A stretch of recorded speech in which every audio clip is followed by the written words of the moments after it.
میری بات سمجھ آ رہی ہے میرے بھائیوں؟ کیا بات کی میں نے؟ بتاؤ ابھی تک کیا بات کی؟ بتاؤ شاباش. انسان جیب کا غریب بعد میں بنتا ہے, پیسے کا غریب بعد میں بنتا ہے. ہاں, پہلے کس کا غریب بنتا ہے؟ پہلے کس کا غلام بنتا ہے؟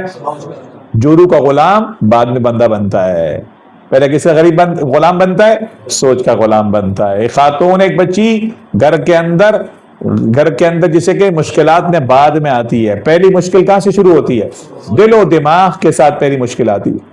دل و دماغ کے ساتھ. یہ نہیں ہو سکتا, ہم کہتے ہیں پکی بات نہیں ہو سکے گا. طے یہ بات. ہماری سڑکوں میں 2 قسم کے اشتہار ہیں. بچیاں نہ ہوتی تو دوسرا اشتہار میں آپ لوگوں کے سامنے پڑتا. پہلا اشتہار ہے, ہمارے عاملوں نے محنت کر کے 30 40 50 سال میں سب کو بتا دیا ہے کہ دنیا کا سارا جادو پاکستان میں, دنیا کا ساری حسد پاکستان میں, دنیا کا سارا تعویذ پاکستان میں ہے.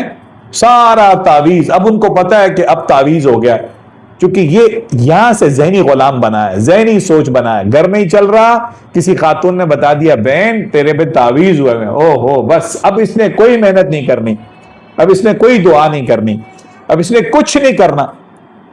طے کر دیا. بڑے بڑے لوگ متاثر ہیں اس میں, مرد متاثر ہیں, عورتیں زیادہ متاثر ہوتی ہیں تعویذات کا, جنات کا, جادو کا.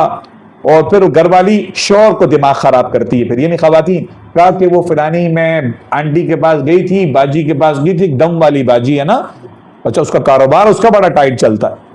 کہا دم والی باجی کے پاس گئی تھی, بس زیادہ پیسے نہیں, 50 روپے لیے, کیونکہ دن میں تو 100 150 200 بندہ آتا ہے اس کے پاس. کہا وہ کہہ رہی تھی کہ تیرے میاں کا روزگار بند ہے. اب یہ نکھٹو پہلے محنت نہیں کرتا تھا, یہ بدھو پہلے بیٹھا رہتا تھا, ریلوں پہ بیٹھا ہوا ہے, ریلوں پہ کبھی انسٹا پہ, ریلوں پہ, ٹک ٹاک پہ اس کی کبھی بندش نہیں آئے گی, روزگار میں بندش آ جائے گی. کہا اچھا باجی نے بتایا تھا. کہاں؟ پھر میں بھی گیا تھا ایک بابا کے پاس, بنگالی بابا کے پاس گیا تھا, ٹھیک ہے نا, گند میں مبتلا بابا کے پاس گیا تھا, جو نا نماز پڑھتا نا, جس کو حیا کا خیال ہے نا, اپنی پاکی ناپاکی کا خیال ہے. اس نے بھی کہا تھا اب یہ سوچ کا قیدی بن گیا. تو یہ زیادہ تر معاملہ خواتین کے ساتھ ہے, اور مردوں کے ساتھ ایک معاملہ اور معاملہ جو دیواروں پہ لکھا ہوتا ہے, میں وہ بات نہیں کرتا. سمجھ رہے ہو تم سارے, ہنس بھی رہے ہو, سمجھ بھی رہے ہو, اللہ بچائے بس. دیکھا آمین زور سے نکلی اس کی, یہ زیادہ پھنسا ہوا اس چکر میں, یہ کیسا کسی حکیم کے چکر میں, عورتیں پھنسی بھی عامل کے چکر میں. اور ہمارے یہ پارٹی مائک میں ویسی آواز جائے گی, یہ پارٹی پھنسی بھی ہے حکیموں کے چکر میں. سمجھ رہے ہو مطلب؟ اگر اس سے ذرا